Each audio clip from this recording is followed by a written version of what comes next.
आप सबको आज की इस तफसीली वजाहत में खुश आमदीद। आज हम एक ऐसे सफ़र पर रोशनी डालने वाले हैं जो वाकई इंसानी ज़िंदगी का सबसे अजीम तजर्बा है। जी हाँ, इस्लाम का 5वां रुकन यानी हज। ये सिर्फ एक इबादत नहीं है बल्कि एक ऐसी जिस्मानी और रूहानी जिद्दोजहद है जो हर उस मुसलमान पर ज़िंदगी में कम अज़ कम एक बार फ़र्ज़ है जो इसकी ताकत रखता हो। तो चलिए बिना किसी ताख़ीर के इस बेमिसाल सफ़र को समझने की शुरुआत करते हैं।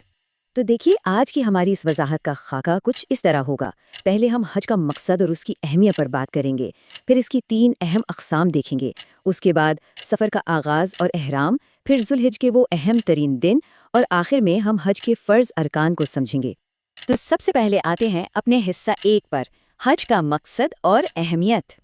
कभी आपने सोचा है कि आखिर लोग अपना घर-बार छोड़कर हज़ारों मील का सफ़र तय करके, इतनी धूप और तकलीफ़ बर्दाश्त करके इस अजीम सफ़र का इरादा क्यों करते हैं? इसके पीछे का रूहानी फ़लसफ़ा क्या है? देखिए, इसके 4 बुनियादी मकासद हैं। पहला, सिर्फ़ और सिर्फ़ अल्लाह की इताअत और फरमाबरदारी। दूसरा, गुनाहों की एक ऐसी मग़फ़िरत जहाँ इंसान बिल्कुल नया और पाक साफ़ होकर वापस लौटता है, बिल्कुल ऐसे जैसे वो अभी पैदा हुआ हो। तीसरा मकसद हज़रत इब्राहीम अलैहिस्सलाम की अजीम कुर्बानियों और उनकी सुन्नत को ज़िंदा करना है। और चौथा, जो वाकई बहुत खूबसूरत अमली नमूना है, वो है उम्मा की वहदत। ज़रा तसव्वुर कीजिए, दुनिया भर के लाखों अफराद नस्ल, ज़बान, रुतबा और रंग का फ़र्क मिटाकर एक ही जैसे सफ़ेद लिबास में जमा हैं। ये रुए ज़मीन पर इंसानी मसावात का सबसे बड़ा मुजाहिरा है। अब आगे बढ़ते हैं हिस्सा 2 की तरफ, हज के 3 अहम तरीके।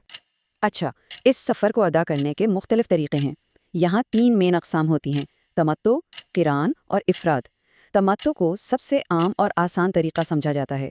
इसमें पहले उम्रा किया जाता है, फिर एहराम खोल दिया जाता है और फिर हज के दिनों में दोबारा एहराम बांधा जाता है, यानी इसमें 2 बार एहराम बांधा जाता है और कुर्बानी वाजिब होती है।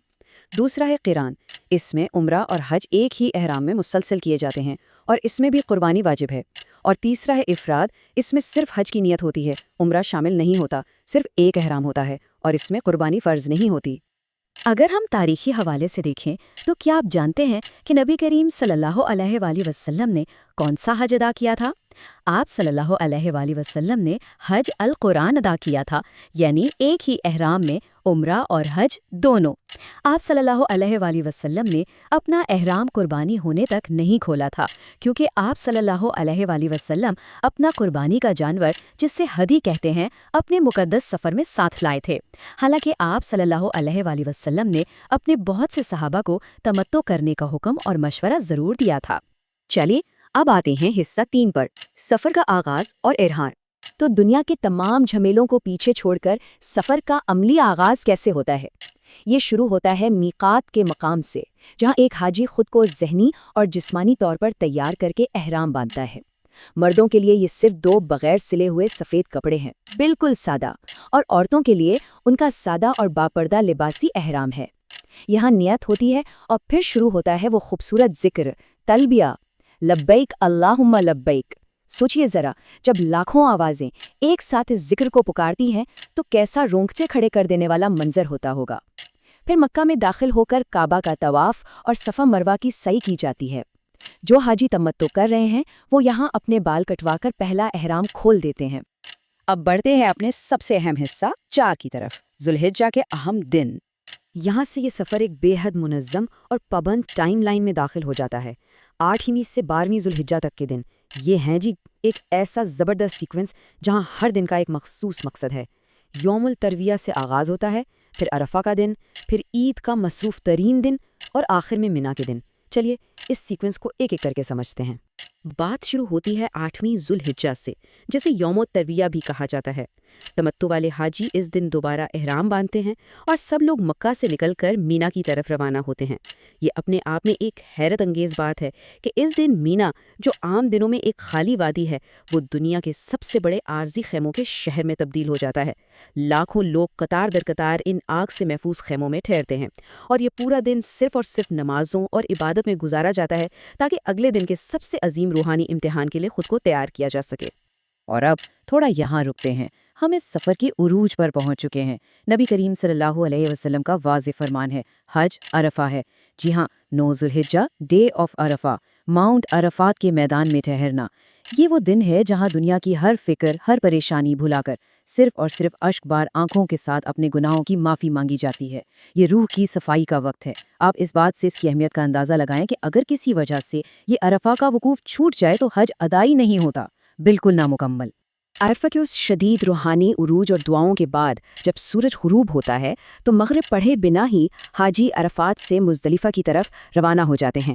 یہاں رات کھلے آسمان کے نیچے تاروں کی چھاؤں میں گزاری جاتی ہے اور اگلے دن شیطان کو مارنے کے لیے کنکریاں جمع کی جاتی ہیں۔ یہ خاموش اور پرسکون رات دراصل عرفہ کے ٹھہراؤں کو اگلے دن کے ایکشن پیکڈ اعمال سے جوڑنے کا کام کرتی ہے۔ پھر طلوع ہوتا ہے 10ویں ذو الحجہ کا سورج، یعنی عید کا دن، اور یقین مانیے یہ دن مسلسل حرکت اور عبادت کا طوفان ہوتا ہے۔ حاجی واپس منا آتے ہیں اور انہیں 5 بڑے اعمال انجام دینے ہوتے ہیں۔ پہلا، سب سے بڑے شیطان کو 7 کنکریاں مارنا۔ دوسرا، اللہ کی راہ میں قربانی کرنا۔ تیسرا، اپنے سر کے بال منڈوانا یا کٹوانا۔ چوتھا، مکہ واپس جا کر حج کا فرض طواف یعنی طواف الافادہ کرنا۔ اور پانچواں، اگر ضروری ہو تو سعی ادا کرنا۔ یہ دن بالکل بھی آسان نہیں ہوتا، لیکن اس کی تکمیل کا سکون لاجواب ہے۔ عید کے اس مصروف دن کے بعد 11ویں اور 12ویں ذو الحجہ کو حاجی واپس منی میں قیام کرتے ہیں۔ ان دنوں میں روزانہ دوپہر کے بعد تینوں جمرات یعنی چھوٹے، درمیانے اور بڑے شیطان کو کنکریاں ماری جاتی ہیں۔ یہ ابراہیمی سنت کی ایک عملی یادگار ہے۔ ویسے اگر کوئی چاہے تو 13ویں ذو الحجہ تک بھی منی میں رک سکتا ہے۔ یہ دونوں ہی طریقے ٹھیک ہیں۔ اور پھر جب یہ سب اعمال مکمل ہو جاتے ہیں تو اس مقدس سفر کا آخری قدم آتا ہے، طواف الوداع یعنی فیئرویل طواف۔ مکہ سے اپنے اپنے شہروں کو رخصت ہونے سے پہلے کعبہ کا یہ آخری طواف کرنا لازمی ہوتا ہے۔ یہ وقتی رخصتی کا وہ لمحہ ہے جو انتہائی جذباتی ہوتا ہے، جہاں ہر آنکھ نم ہوتی ہے اور ہر دل اللہ کے گھر کو واپس دیکھنے کی تڑپ سے بھرا ہوتا ہے۔ اور آخر میں آتے ہیں اپنے حصہ 5 پر، حج کے فرض ارکان۔